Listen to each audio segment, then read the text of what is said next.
Happy currently.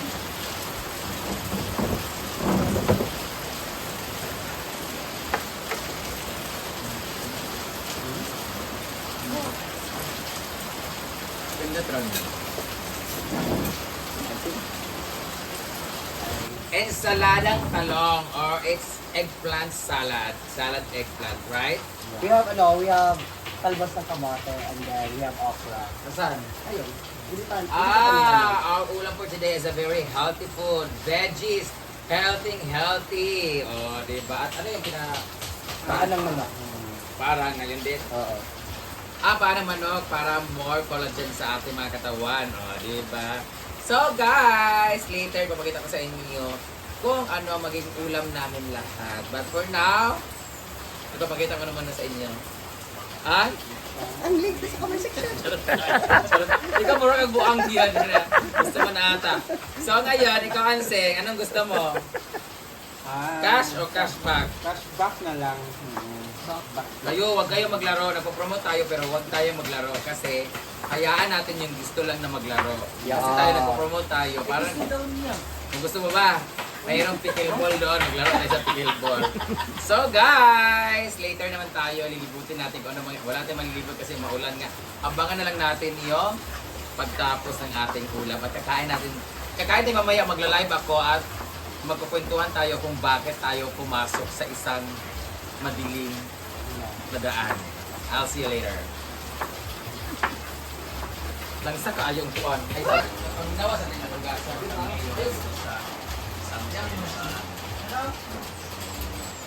Sarap ang isa mo.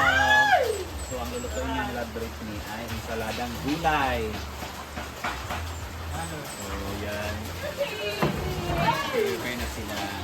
Mamaya ko sila nakain. So ngayon, tuloy yung ganitong weather, sarap talaga ma-higa-higa. So hindi na tayo Magiging fruit siya. Depende sa procedure. So, kung procedure niya is bulaklak muna. After bulaklak, matuloy yung bulaklak. Meron na din siyang bunga. So, it's considered as Api na fruit. Okra. Talong. Yung talong. Ano ba? Baliktad ba pagkasabi ko? Or ang... Basta nga na yung procedure. Basta pag bulaklak siya, either may siyang... Kalabasa. Ang kalabasa. Meron din. O baka yun ang gulay siguro. O diba? Kasi ang kalabasa may bulaklak. Tapos di ba pag ano siya, pero yun na ba explain, ano, yun nga, pero sa gulay pa rin siya na-assign, pero prutas daw yung ganun dapat. Once daw ang bulaklak, tapos pag nakuluntoy o na-dry, may bunga na lalo. Ako, search nyo nga, yun ang nasa comment section ng link. Yun yung according to my theory.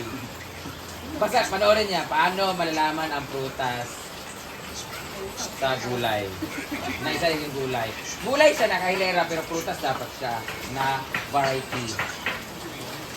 O baka kung ano yung content. Pero hindi eh. Wala siya naman siya na content. Pero ang mangga, pag ang mangga O namulaklak. bulaklak. Putas siya. Putas siya. May Bulak bulak. yan. Santol, meron din. Meron ba santol? Meron. May bulaklak ang santol. Pero hindi eh. Baka yun yung gulay ang katang nag-produce o kanang kuan. Kaya ang mangga, pag mamulaklak ang mangga, bulak pa man siya. Pag matagtag ang bulak, kaya mo siya mag-create o kuan. Unlike sa pipino or sa kalabasa, ang bulaklak niya kadugtong na rin siya, di ba? So basig mo itong nundan, may mo siyang fruits. So, panoorin natin. Research Garlet. Basta yung napanood ko. Basta nasa comment section. So guys, ayan ang lakas ng ulan ngayon. Ayan, payong muna ako guys.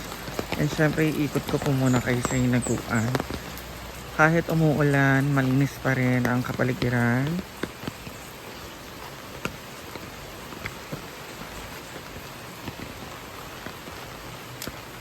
Grabe ang lamig.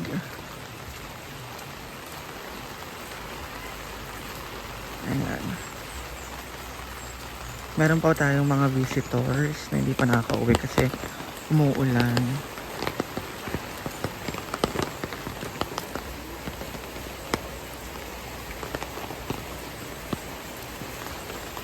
Yan.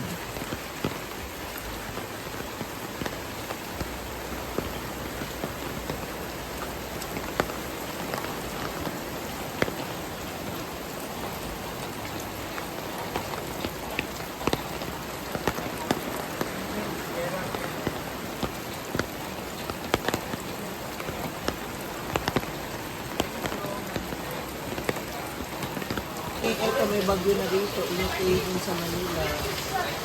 Guys, malakas ulan na. Malakas na naman. Ang ulan. Ano pala po? Okay, Nico. Pagkita, malaglakan mo niya. Wither.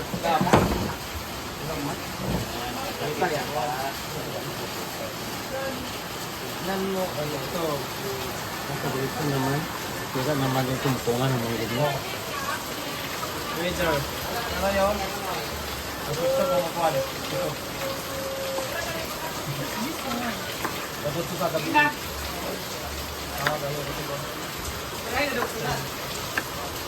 Ball! Kayo mo, baka sa mga balas dito sa may park.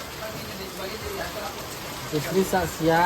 Carlo, sige pasikat ka ng lawas. Huwag ka mo. Dada! Bo!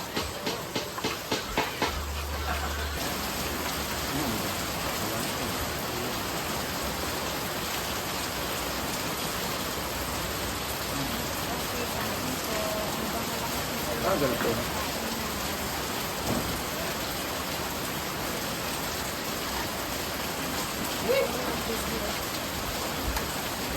Apa na telepon mang be?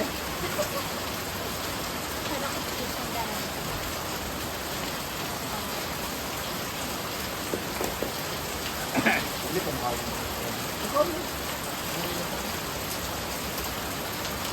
Awal.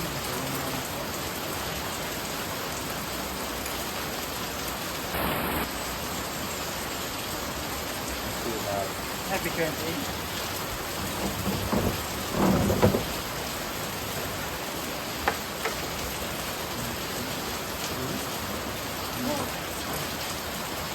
Ganda trend.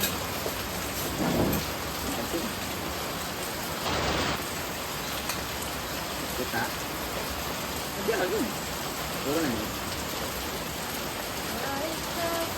Oh, Tama. Alam siyang matumbang. Nakaanak siya. ang ulam natin ngayon ay sari-sari gulay with ginamos. Talong. Saka meron mo ganun yung paano mo.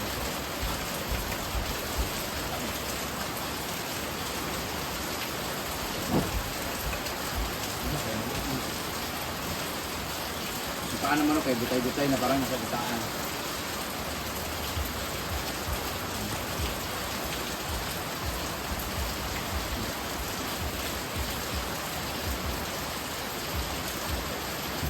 Para sa David's Tea House. Ano pa? Pero mas ano sa kanila na? Oo. Climate pa siya. Ang takolong. Sa kolon. Rumak Ganito, sa masarap. kanila buo na. Brett, Buo maganda pa, yung hindi luto mo ganito ng ba na? Maganda yung Ganun luto mo, ng malambot, pero buo siya. Maganda yung pagkakaluto.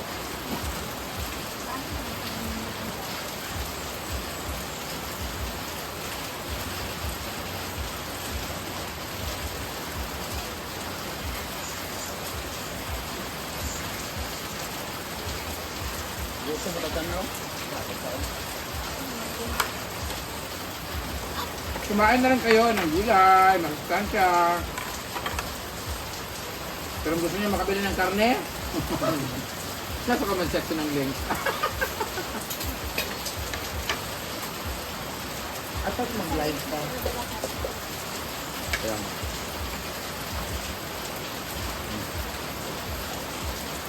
Mag-live ako. Hi everyone, so let's Wala eat. lang pinag-uusapan. Kasi si Bakira lang naman yung mga bagay kung minamasama ninyo or nagiging masama lang naman yung business kung dinagdagan or hindi totoo. Pero if it's real, it's not business. Nagkaroon lang ng issue because ang narinig ko lang na sa akin yung kapila. Bakit? Pag ako ba nag-business need, doesn't mean na hindi niya ako business. Kahit pag maliit na bagay yan, basta pinag-uusapan yung about it, don't trust me. Pinag-uusapan namin si Ayaanan nang wala na dito. I'm sure naman, pinag-uusapan nila kami sa playa pag wala kami doon. So, ganun lang. Pero, wala namang ano. Wala namang kasi ano ba kasi naglalay kasi minsan. Ano na sa nanyo. Oo, diba? Bakit ko talaga ay surrender. Tanting, alam mo kayo ha. Ang tigil na ba? Sabihin, tanting ba? Wala ko na ba nung patay ang lubog na 3 years ago? Sino ka ito? Nagatumpog kita. Correct yun, diba? Sira matatanan niya. The word marites is pinamasama na lang ng mga taong ayaw tanggapin yung katotohanan or nagiging sismis lang siya na masama because yung iba hindi naman totoo. Ganito yan. Pag may dumaan, sabihin, ano mo ba? Buntis yan si Ria Telinera.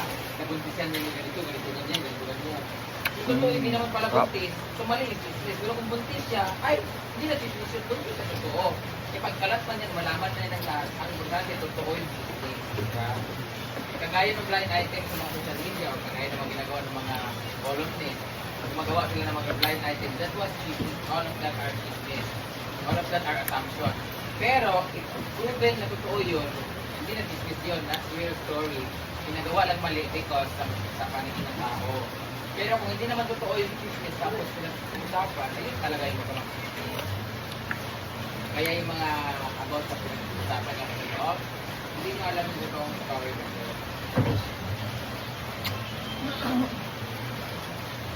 Kung gusto nyo malaman ng totoo, nasa mga gusto nyo yun.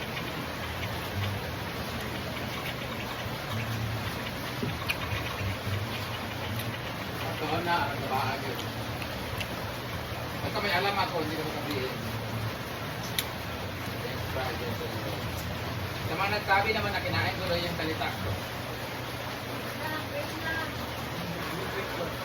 Sa mga nagsabi naman na kinain ko yung salita ko dahil dati daw ayaw ko. Sa mga nagsasabi naman na kinain ko yung salita ko, nilumot ko yung price ko because dati daw ayaw ko promote sa guys, hindi ko alam kung may nasabi ba kung hindi na ayaw ko promote talaga yung kaano ko lang offer. Tempting talaga yung offer na dati pa, mas malaki pa na yung offer dati. Kaso nga, pinagawalan kami ng husband namin kung pinabawal daw kasi bawal. But as time goes by, ang dami nang nakapundar ng mga nagpo-promote. Wala namang pinagbabawal, hindi naman sila ako, hindi naman sila nahuli. Siyempre, inaasas din natin. Tapos, wala akong sinabing ayoko because ayoko. Yung kitera nga ako, matagal na eh, gusto ko nga eh. Matagal na nga namin gusto, nagpapaalam kami ayaw talaga kami payagan. Because iba rin kasi yung mechanics mag-promote natin no, na you need to play live, ganyan. But now, napaka-easy na siya. So medyo pasado na siya. Then, kaya ayaw ko mag-promote ng lugar kasi alam ko, ramdam ko yung mga nangungutan na ginagamit yung pera ko. But now, ayoko. Since kahit before, hindi naman ako nagpo-promote ng lugar. Hindi ginagamit your diet. Ano lang.